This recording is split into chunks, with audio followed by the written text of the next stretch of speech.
Et cette attaque terroriste antisémite suscite aussi une très grande émotion chez la communauté juive de France qui a voulu marquer son soutien aux victimes ce soir.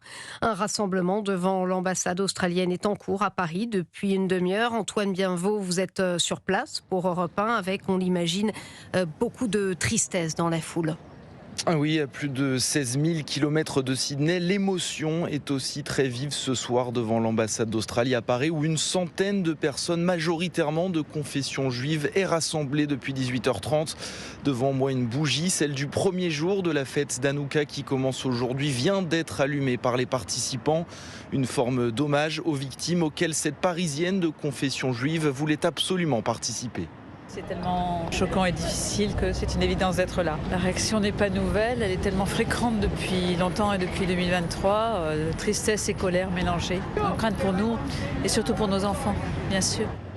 Une émotion et une peur sur la communauté juive de France, partagée aussi par Léa Hanoun, vice-présidente de l'Union des étudiants juifs de France. Ce qui se passe en Australie résonne beaucoup ici parce que le facteur commun de cette montée de l'antisémitisme est la libération de la parole antisémite. On voit que ces paroles sont mises en acte. Alors évidemment, on attend les résultats de l'enquête et les motivations des assaillants, mais on ne peut pas décorréler cela du contexte global.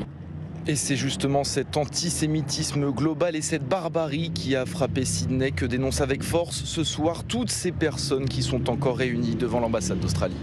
Antoine Bienvaux pour Europe 1.